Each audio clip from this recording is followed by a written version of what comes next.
Vous écoutez un podcast de EJR Radio, la radio pour tous. C'est l'heure du conte. Grande paix sur la terre.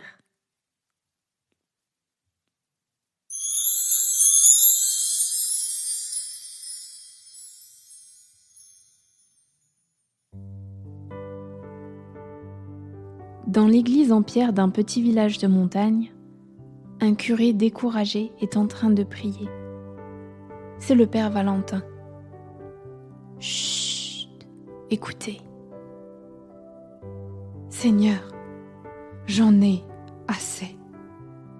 Noël approche et mes paroissiens ne sont pas prêts à accueillir votre joie et votre paix. Ils n'arrêtent pas de se disputer. J'ai beau essayer de les aider à se réconcilier, mais rien n'y fait. Je vous laisse vous en occuper. Moi, je ne sais plus quoi faire. Je n'ai que ma prière. Pauvre Valentin. Il a de quoi être préoccupé. Rien que cette semaine, 2 de ses enfants de cœur se sont disputés. La boulangère et la femme du maire ont cessé de se parler pour une histoire de pain trop cuit. Et le boucher a crié sur le facteur qui l'accuse d'avoir égaré un colis. Que de conflits! En sortant de son église, le curé tombe nez à nez avec un couple de fermiers très inquiets. Leur fils, Jeannot, est parti ce matin se promener dans la montagne. Nous sommes au début de l'après-midi, et il n'est toujours pas rentré. Le père Valentin regarde le sommet enneigé. Dans le froid de l'hiver, le petit garçon doit être gelé. Il n'y a pas une minute à perdre. Il faut le retrouver. Ding dong, ding dong, ding dong, ding dong. Les cloches de la petite église sonnent à toute volée. En entendant ce signal, tous les habitants du village se rassemblent sur le parvis. Le père Valentin demande des volontaires pour partir à la recherche du petit garçon. Une personne s'avance, puis 2, puis 3, puis l'ensemble des villageois. Quelques minutes plus tard, la petite troupe commence à gravir la montagne. Le père Valentin marche en tête, une grosse lanterne à la main. À chaque pas, les jambes des villageois s'enfoncent profondément dans la neige. Le vent souffle, il neige à gros flocons, et dans l'épais brouillard, on ne voit pas plus loin que le bout de son nez.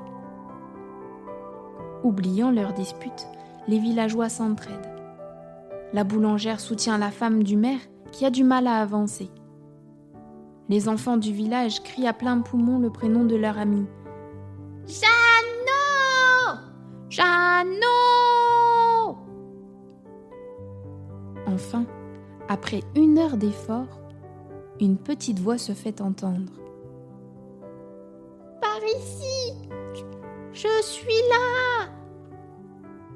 C'est Jeannot. Le pauvre petit est couvert de neige et il claque des dents. En courant sur le sentier, il a glissé et il s'est tordu la cheville. Incapable de marcher, il attend depuis des heures, seul dans la montagne. Le petit garçon a eu très peur que personne ne vienne le chercher. Dans les bras de son papa et de sa maman, il retrouve le sourire. Les habitants du village laissent éclater leur joie. Hip hip hip, hurrah! Sur le chemin du retour, les chœurs sont en fête. De jolis mots résonnent dans la montagne. Des bravos, merci, des félicitations, mais aussi quelques pardons. Le boucher et le facteur se relaient pour porter Jeannot jusqu'à sa maison. Le petit garçon s'en tire avec un gros rhume et une entorse qui sera vite guérie. Pour fêter le sauvetage de Jeannot, Monsieur le maire invite tout le monde dans sa belle maison pour le goûter. Un chocolat chaud fumant entre les mains, les villageois se réchauffent auprès des flammes qui crépitent dans la grande cheminée. La boulangère offre les gâteaux, brioches dorées, pain d'épices et petits sablés viennent remplir les ventres affamés. Un villageois sort son violon et un autre son accordéon. Et les enfants enchantés dansent la ronde autour du sapin illuminé. Le père Valentin regarde ses paroissiens enfin réconciliés. Le Seigneur a exaucé sa prière. Le cœur joyeux, le bon curé murmure des paroles de louange. Écoutez, vous les reconnaissez ?